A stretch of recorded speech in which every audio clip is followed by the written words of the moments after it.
নমস্কাৰ বন্ধু বান্ধৱীসকল, স্বাগতম জনাইছোঁ job education YouTube channel to জবলৈ। বন্ধু বান্ধৱীসকল, টু জব চেনেলৰ জৰিয়তে মই অসম তথা ভাৰতবৰ্ষৰ বিভিন্ন চৰকাৰী বেচৰকাৰী চাকৰিৰ বিজ্ঞাপন লৈ আপোনালোকৰ ওচৰলৈ আহোঁ। আজিও ঠিক তেনেধৰণে আপোনালোকে থাম্বনেইলত নিশ্চয় জানিছে যে মই আজি কি ভিডিঅ' লৈ আপোনালোকৰ ওচৰলৈ আহিছোঁ। অৰ্থাৎ আপোনালোকে নিশ্চয় দেখিছে, ইয়াতে লিখা আছে নিজৰ ঘৰৰ ওচৰৰ চিভিল হস্পিটেলত চাকৰি। আপোনালোকে নিশ্চয় জানিব পাৰিছে যে চিভিল হস্পিটেলত চাকৰি আহিছে। গতিকে কোন চিভিলত এই পদসমূহ আহিছে, কি পদ আহিছে, ইয়াতে উল্লেখ আছে নো এক্সাম।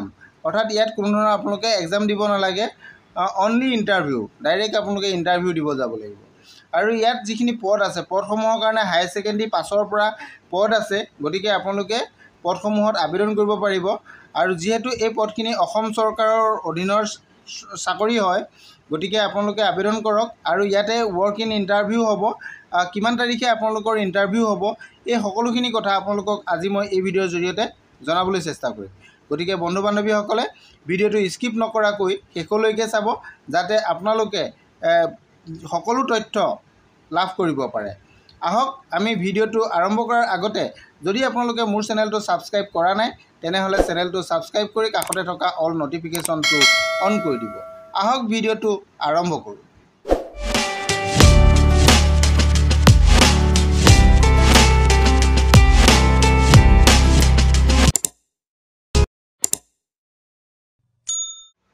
নমস্কাৰ বন্ধু বান্ধৱীসকল, আজি আপোনালোকৰ কাৰণে স্বাস্থ্য বিভাগৰ ফালৰ পৰা প্ৰকাশিত এটা বিজ্ঞাপন লৈ আপোনালোকৰ ওচৰলৈ আহিছোঁ। এই বিজ্ঞাপনটো আপোনালোকে চাব, ইয়াতে বহুকেইটা পদ আছে। মই পদকেইটাৰ বিষয়ে আপোনালোকক সবিশেষ জনাম।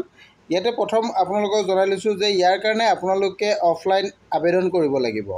আৰু ইয়াতে ডাইৰেক্ট আপোনাৰ ৱৰ্ক ইন ইণ্টাৰভিউ হ'ব। গতিকে এই পদসমূহ ক'ৰ পৰা আহিছে আপোনালোকে ইয়াতে চাওক, দেখা পাব নিশ্চয়।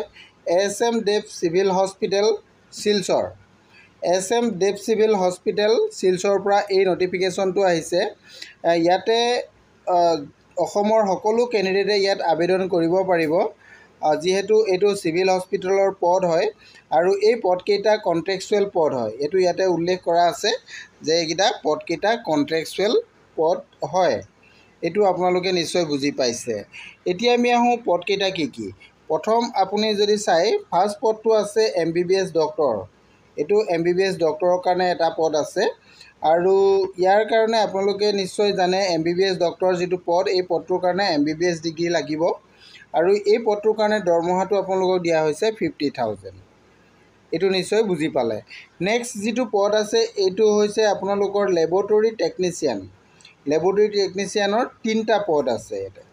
এই লেবৰেটৰী টেকনিচিয়ান পদটোৰ কাৰণে আপোনালোকৰ ইয়াতে 2 years diploma or certificate course from government recognise institute হ'ব লাগিব। গভৰ্ণমেণ্ট ৰিকগনাইজ ইনষ্টিটিউটৰ পৰা আপোনালোকে 2 বছৰৰ লেবৰেটৰী টেকনিচিয়ানৰ ডিপ্ল'মা বা চাৰ্টিফিকেট আপোনালোকৰ থাকিব লাগিব। আৰু লগতে কোৱা হৈছে যে মিনিমাম 6 month অফ এক্সপেৰিয়েঞ্চ হ'ব লাগিব। আপোনালোকৰ মিনিমাম 6 month আপোনালোকৰ এক্সপেৰিয়েঞ্চ ইয়াতে হ'ব লাগিব। আৰু এই পদটোৰ কাৰণে আপোনালোকৰ দৰমহা দিয়া হ'ব 10,000 টকা। এইটো আপোনালোকে নিশ্চয় জানিলে। এতিয়া আমি আহোঁ নেক্সট 3 নম্বৰ যিটো পদ আছে। 3 নম্বৰ যিটো পদ, এই পদটো আপোনালোকে যদি চাই, ডাটা এণ্ট্ৰি অপাৰেটৰ। এই ডাটা এণ্ট্ৰি অপাৰেটৰ পদ আছে 4টা। আৰু এই ডাটা এণ্ট্ৰি অপাৰেটৰ পদটোৰ কাৰণে আপোনালোকৰ কোৱালিফিকেশ্যন যদি আপোনালোকে চাই, ইয়াতে নিশ্চয় দেখিছে গ্ৰেজুৱেট ইন এনি ডিচিপ্লিন আপোনালোকৰ থাকিব লাগিব। গ্ৰেজুৱেট, আপোনালোকৰ এনি ডিচিপ্লিনত গ্ৰেজুৱেট হ'ব লাগিব। লগতে আপোনালোকৰ diploma in computer application at least 6 month। 6 monthৰ আপোনালোকৰ কি লাগিব, ইয়াতে কম্পিউটাৰ এপ্লিকেশ্যন আপোনালোকৰ ডিপ্ল'মা লাগিব। আৰু লগতে 6 month অফ আপোনালোকৰ ৱৰ্ক এক্সপেৰিয়েঞ্চ ইয়াতে বিচৰা হৈছে। আৰু এই পদটোৰ কাৰণে দৰমহা আপোনালোকক দিয়া হ'ব 8,000 টকা। আৰু নেক্সট যিটো 4 নম্বৰ পদ আছে, এইটো হস্পিটেল ড্ৰেছাৰ। হস্পিটেল ড্ৰেছাৰৰ এটা পদ আছে। ইয়াতে 4টা পদ আছে। আৰু এই পদটোৰ কাৰণে আপোনালোকৰ শিক্ষা লাগিব হায়াৰ ছেকেণ্ডেৰী পাছ, অৰ্থাৎ ক্লাছ 12 পাছ আপোনালোকৰ লাগিব। আৰু আপোনালোকে ইয়াতে 6 month of experience any government or private hospital, government বা প্ৰাইভেট হস্পিটেলত কাম কৰাৰ আপোনালোকৰ অভিজ্ঞতা ইয়াতে বিচৰা হৈছে। দৰমহা দিয়া হ'ব আপোনালোকৰ ইয়াতে 5,000 টকা। আপোনালোকে এতিয়া সকলোকেইটা পদৰ বিষয়ে জানিলে। এই পদকেইটা এতিয়া আপোনালোকে আবেদন কৰিবলৈ হ'লে বয়সটো আপোনালোকৰ কিমান প্ৰয়োজন হ'ব? আমি ডক্টৰ পদটো বাদ দি বাকী যিকেইটা পদ আছে আপোনালোকৰ laboratory technician, data entry operator আৰু হস্পিটেল ড্ৰেছাৰ, এই পদকেইটাৰ কাৰণে বয়সটো আপোনালোকৰ ইয়াতে 18 বছৰৰ পৰা 35 বছৰ বিচৰা হৈছে। এইটো আপোনালোকে দেখিছে, এই 18 বছৰৰ পৰা 35 বছৰটো আপোনালোকৰ 1/1/2025লৈকে হ'ব লাগিব। এইটো বয়সৰ কথা। আৰু ডক্টৰৰ পদটোৰ কাৰণে ইয়াতে 65 ইয়াৰ্ছলৈকে হ'ব লাগিব। আৰু এইটো 31/12/2025লৈকে 31/12/2025লৈকে যদি তেওঁ 65ৰ ভিতৰত আছে তেতিয়া তেওঁ আবেদন কৰিব পাৰিব। আৰু এই পদকেইটাৰ বিষয়ে আপোনালোকে কেনেধৰণে আবেদন কৰিব? আবেদন কৰিবলৈ হ'লে আপোনালোকে ষ্টেণ্ডাৰ্ড ফৰ্মৰ সহায়ত আপোনালোকে আবেদন কৰিব লাগিব। আছাম গেজেট পাৰ্ট 9ৰ যিখন ষ্টেণ্ডাৰ্ড ফৰ্ম আছে সেই ষ্টেণ্ডাৰ্ড ফৰ্মখন ফিল আপ কৰিব লাগিব। ফিল আপ কৰি লগত আপোনালোকে 2 কপি পাছপৰ্ট চাইজ ফটোগ্ৰাফ আৰু আপোনালোকৰ ফটোকপি কৰি দিব লাগিব। Educational qualification, admit card, marksheet, caste certificate, Aadhaar card and other relevant certificate and টেষ্টিমনিয়েল।